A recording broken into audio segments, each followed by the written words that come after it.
Good morning. I'm new to this, so I hope I'm looking at the right screen. I really like being able to look at people's faces when I'm communicating. And so I'm just going to be staring at myself for 30 minutes. So this will be new for me. We're in a phase in history that's abnormal. People have done it before. There've been other pandemics, but not really in Australia. Not, I think, for a long time, maybe ever in Australia. Other countries that have dealt with it. There's a phrase that I learnt in a course once, and the phrase is normlessness.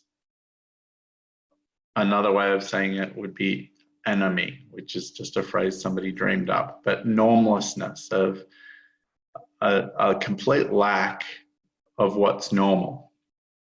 And it's quite distressing for people to have no normal. We need normal. We need patterns. In the church, we need traditions. Well, in family, in work, you need traditions. You need schedules. Otherwise, I've had a life without a schedule at one point, and it was really tough to do anything.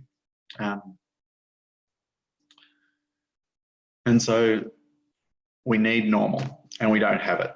I've at times in the last couple of weeks slept at 7:30 just because I'm so worn out by the new life. Not having my old schedule, not being able to do certain things. I felt at one point that I was like in a movie, that I was dodging germs, that maybe if I drove or walked in a certain way, I'd avoid all the germs. I've thought of making my will and 40's not young and sprightly, but yeah, I've thought of the end of my life just because COVID's killing a lot of people. And so just in this, I've limited a lot of my media intake just because I know it'll do my head in. And so I've just, that part of what I usually do, I've not read certain things. I never watch much in the way of news. Good news for us, we have a story in the Bible that's written for this time.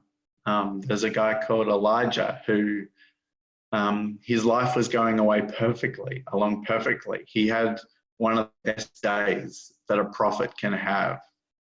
And then it all fell apart. And then he had no normal. He had no schedule. He had no friends. He had no job for a period of time. And he had to grapple with no normal. What do you do? How do you live through chaos? So there's a story in the Bible of a biblical star who came unstuck as a result of losing normal. And the story starts with an example of the ultimate success. The best day a prophet can have is when he speaks on behalf of God and a whole nation listens. And Elijah probably had the best day that a prophet or a preacher can have. And like you might think of what's the best day you've ever had in one of your roles. There are times that, like this last week, I got Centrelink to give somebody $4,000 that they owed them, and it took 4 or 5 really significant phone calls. And so I skipped through my day because that's the best you can get as a social worker, winning against Centrelink. And it's only happened 2 or 3 times in my life, but that's a victory. I'm a parent, and there's some days that I just think, Shai is a really good mum. And less often I think, I'm a really good dad, and my kids are turning out really well as a 4-year-old or a 2-year-old can can turn out. But like those days don't come along all the time. But for Elijah, it was a really good day in his life. I'm going to move this so you're not blinded by the lights. I'll just deal with those lights. I could turn them off, but I don't know what that would do. Anyway, so if you guys don't know the story, the kids can probably tell us the story, but the story was Elijah got together the whole people of Israel, and he got together 450 of the prophets of Baal, and he said, we're going to have a competition.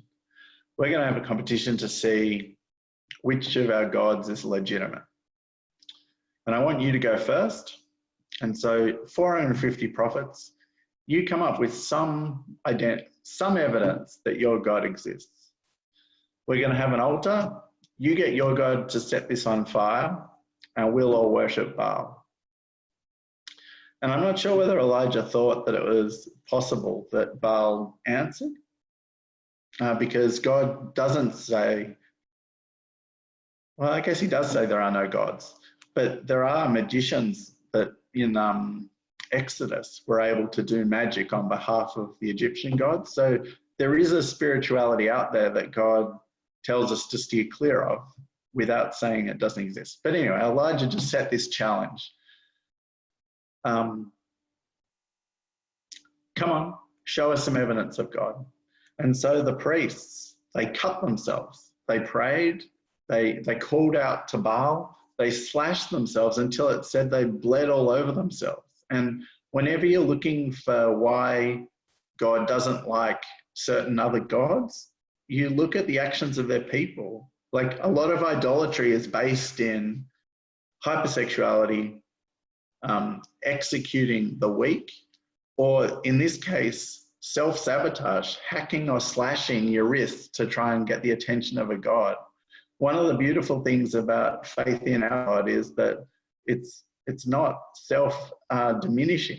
It's not damaging. He looks down on suicide. He looks down on child abuse. He looks down on damaging anybody in his name. So Elijah started mocking them. He's like, oh, your God might be asleep. Wake him up. Get him moving. And then there was no words. So then Elijah said, well, I'm going to go. I want my chance to prove that my God exists and listens. So he laid 12 stones because of the 12 tribes. He made a big deal out of, this is Israel doing this. He made an altar. He poured lots of water on this meat. He soaked it. It ran onto the ground. It ran into a tunnel. It was soaked, this altar. And then Elijah called to God, and God barbecued the whole thing. Lightning came from heaven, scorched the meat, scorched the altar, made the water disappear in steam and vapor. And the people were impressed, and the people came to repentance. They identified that this is the real God, we'll worship him. They killed, and the Old Testament is far more violent than I'm comfortable with, and I think even God is comfortable with at times, but they executed 450 of these false prophets of Baal, and they set out to worship God. And then Elijah said to Ahab, who was second in charge of the kingdom, or he might have been king, he just said, it's going to rain, you better get home. And so Ahab ran to Jezebel, the queen, and Elijah ran faster than his chariots all the way back to Jezreel, where the king and queen were seated. And so this man who had had the greatest day of any prophet, he'd won a great victory for God. All the people that hadn't been worshipping God came right. The whole nation came right. All his opponents, all the people who had criticized him, all the false prophets were dead. All he had to do was confront the king and queen, and his life would be perfect. So just think about it. He's on his best day, the best day of his life. And then we start reading at chapter 19. Okay. So I'm going to read the first four verses. Ahab told Jezebel all that Elijah had done and how he had killed all the prophets with the sword. Then Jezebel sent a messenger to Elijah saying, "So may the gods do to me, and more also, if I do not make your life like the life of one of them by this time tomorrow." Then he was afraid. He got up and fled for his life and came to Beersheba, which belongs to Judah. He left his servant there. But he himself went a day's journey into the wilderness and came and sat down under a solitary broom tree. He asked that he might die. "It is enough now, O Lord. Take away my life, for I am no better than my ancestors."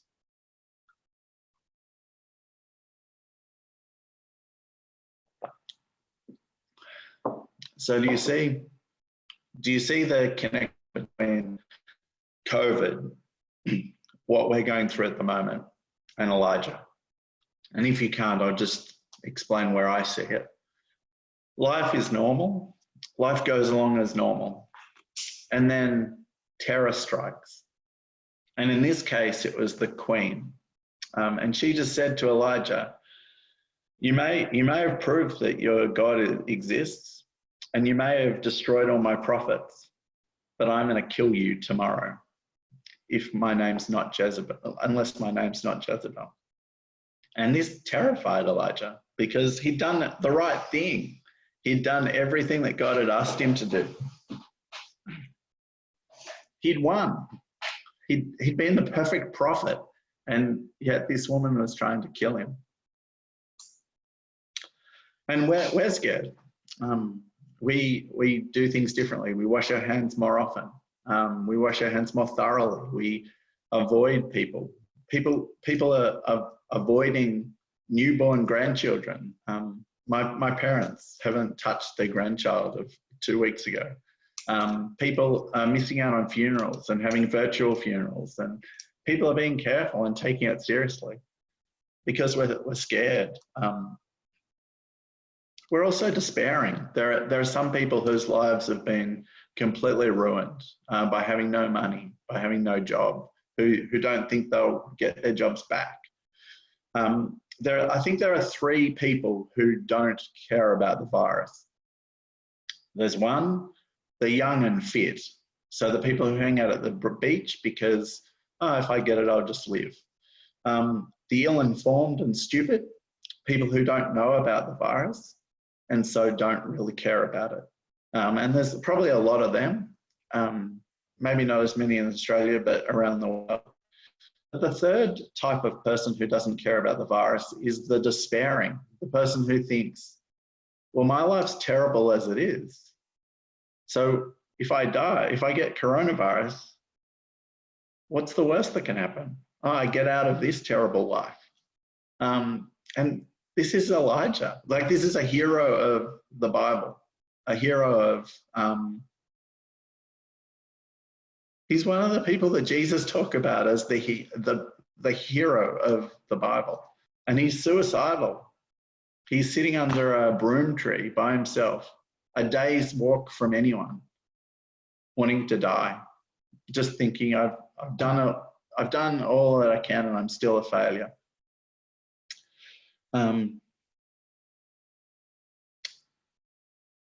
And so there's quite a lot of people who have been suicidal through their lives.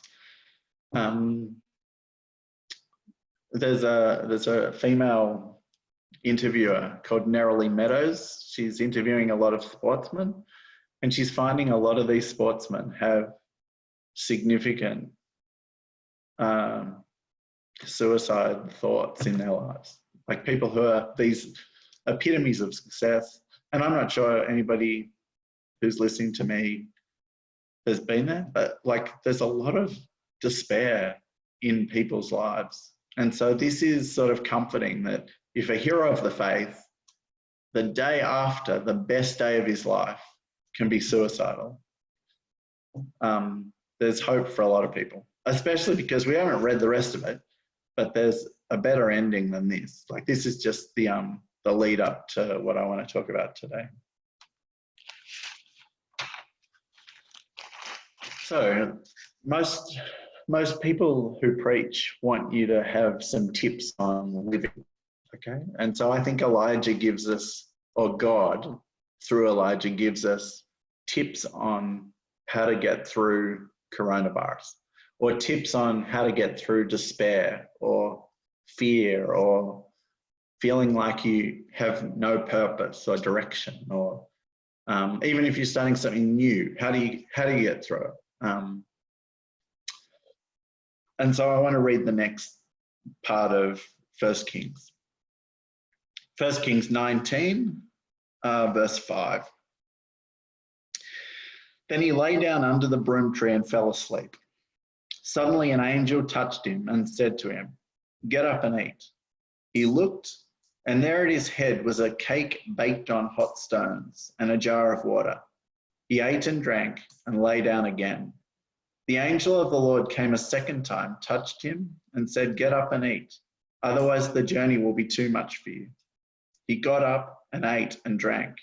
Then he went in the strength of that food 40 days and 40 nights to Horeb, the mount of God. At that place he came to a cave and spent the night there.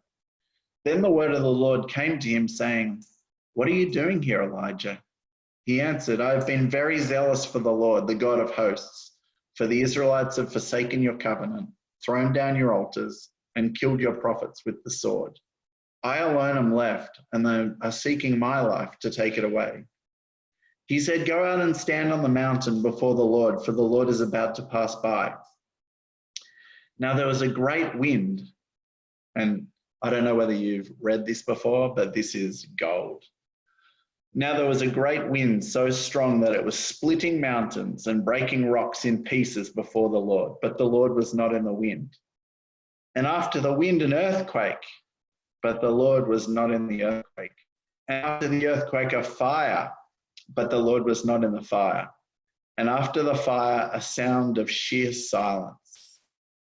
When Elijah heard it, he wrapped his face in his mantle and went out and stood at the entrance of the cave. Then there came a voice to him that said, "What are you doing here, Elijah?" He answered, "I have been very zealous for the Lord, the God of hosts." And I'll leave it there. So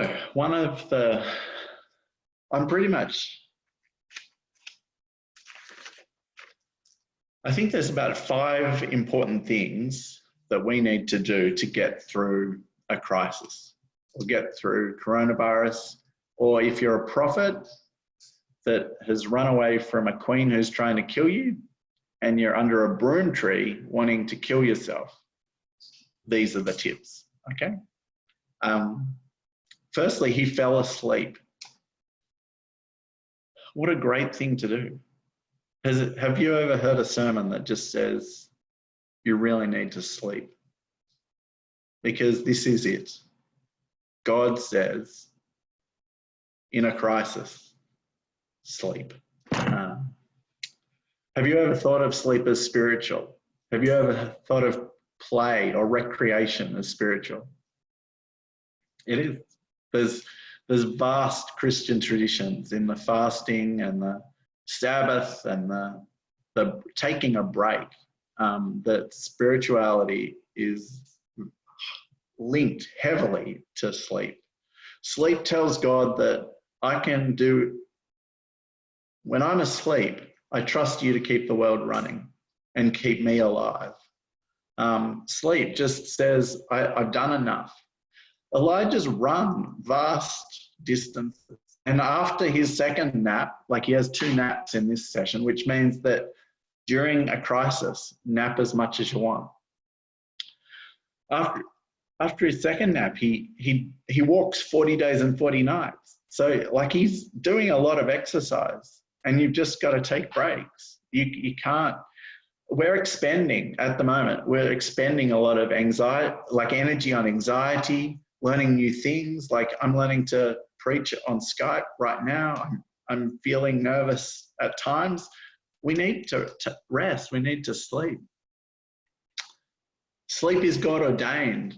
Sleep is God commanded. Be inefficient. Have some time in your life where you're not productive, that you're not doing 3 things at once. And your version of sleep might be to just do one thing at once rather than 3, or pay attention to one thing rather than 3. Or it might be sleep an extra hour. Don't get out of bed. Of course, there are people who need to be told the exact opposite. That you're sleeping 29 hours a day, you really need to see some sunshine. But like in this case, and a lot of people at the moment could do with more sleep. Secondly, an angel woke him up, just tapped him on the shoulder and said, here's some food. Food, get into it. And food can be a metaphor for, well, not a metaphor, it can be actual food. And please, during this crisis, take good care about your nutrition. I've spent the weekend eating really good food, like I've eaten my body weight in ginger just because I was coming down with something. I felt, I guess, terror that I had the virus, but I needed to feel better. So I ate and drank and drank and drank and drank, and I'm going to drink some more now. But imagine commanding you to eat. Imagine an angel taking you by the shoulder during this coronavirus crisis and just saying, all you need to do right now is eat. The way away from despair is to take care of your body, take care of your nutrition, find something enjoyable to consume. Mental health is linked quite closely to good nutrition and the right vitamins. And sometimes you can't get them all in food, and sometimes you need medication to do good mental health. But like the body and the body's health is a big part of mental health. And so despair can be helped by good food. Although if somebody's grieving, I encountered this woman who was almost suicidal at one point, and she was seen by a team that was dedicated to helping her mental health. And their advice to her was, make some soup. And that was their command to her. And she was so offended that they didn't give her any better advice that she didn't make soup for years later. And then she found it was a good practice. But don't just give flippant advice, but sleep and food is really important. After his meal, he went back to sleep. And then the angel had to wake him up again. And so he had a bit of angelic interference, but the angel just woke him up and just said, have some more food, and then you've got a bit of a travel, a bit of a journey ahead of you. And so he got up and walked to Mount Horeb. And show of hands, who knows what the other word for Mount Horeb is?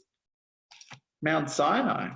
I knew there was a connection. I knew there weren't too many amazing in the area, but the place that God gave the 10 Commandments was the place that Elijah went for this experience of God. And it's quite an experience. Like as I was reading it, I hope you were feeling almost emotion that this man was. In the text I read as a kid, like it almost felt like he was on a cliff edge. That God led him out to a cliff edge, and then this great wind just almost ripped him off the cliff edge. And then this gigantic earthquake, and then this fire, and then this silence. And just imagine it, not like the silence that you don't have 50 decibel music blaring or there's no traffic, but just complete silence. And he's like, yeah, I think that's God. And then God started talking to him, and he's like, why are you here? Why are you so distressed? And I didn't mean to belittle God or Elijah. I don't think God made light of his distress, but I'm sure it was sort of like, I want to hear why you're here. Because you had a really good day. And so what made you go into the desert and just give up hope? And so Elijah told him, and he just said, I've tried really hard. And I think he just forgot that whole day of success because Jezebel wanted him dead. He didn't change everybody's mind. Like, he changed a whole nation, and it looked like he missed out on 2 people. He missed out on the queen, who was one of the most wicked people who ever lived, and the king, who was her husband and would support her till the end. And I think because he didn't get through to 2 people, he saw himself as a complete failure. And I'm not sure whether you're like that. I'm not sure whether you assess your success by getting everything right.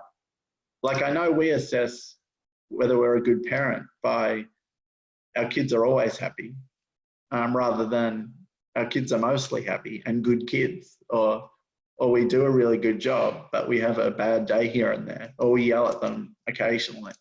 Does that make sense? And even as a Christian, like, do you assess yourself as the difference between you and you without God? Or do you see your daily flaws as a sign that you're substandard? And so I think he was just assessing himself by the 2 that he missed, rather than the tens of thousands that he'd preached to. So I'm going to read. So the first 3 steps of navigating a crisis are: go to sleep, which is code for recreate, be inefficient, sleep, do less than you did. Part 2, eat, have adequate nutrition, liquids, put enough into yourself that you are sustained and healthy. Number 3, more sleep. And then 4, come face to face with God. Use some of the time that you've got in quarantine to study and think about God, or wonder why God would allow COVID-19, or whether COVID-19 is just unmasking all evil that the world's doing. Like, I think it's really showing our economy up. It's showing up several of the governments around the world. It's just, it's not, it's showing up even individuals, that some people do a lot better in this sort of crisis, and some people do terribly badly in a crisis. So in verse 15, then the Lord said to him, go return on your way to the wilderness of Damascus. When you arrive, you shall anoint Hazael as king over Aram. Also you shall anoint Jehu, son of Nimshi, as king over Israel. And you shall anoint Elisha, son of Shaphat, as prophet in your place. Whoever escapes from the sword of Hazael, Jehu shall kill. And whoever escapes from the sword of Jehu, Elisha shall kill. Yet I will leave 7,000 in Israel, all the knees that have not bowed to Baal, and every mouth that has not kissed him. And so God's trying to paint him a future. He's saying, he's not actually saying, just think about all the good that you've done. He says, well, what you're going to do from here, what you're going to do next is some of your finest work. You're going to appoint, because the job of a prophet is to appoint a king and a queen, kings. So you're going to appoint better kings than Ahab, who's a terrible person, and Jezebel, who's a terrible person. You're going to appoint good people. And then you're going to appoint another guy who's going to do your job. And unfortunately, that means that Elijah's life isn't all that long from here. But and then there's going to be 7,000 people that you guys are going to find. You're going to have this community of faith. And so you're going to move from being isolated under a broom tree to having a church of 7,000 people in minutes. because 3 guys that you appoint are going to lead my nation back into doing the right thing. And so I'm not sure what your thoughts are as regards to your future after COVID or after quarantine or after the crisis, because hope is probably the best way through mental illness. It's probably the best way through despair, and it's the best way through quarantine. Like, what's going to be the first couple of things that you do when you have your freedom back? Who are you going to visit? Who are you going to hug? What meals are you going to have in whose lounge rooms? Like, but also, what have you learnt in the interim about yourself and about God and about how much you can bear of being stuck inside?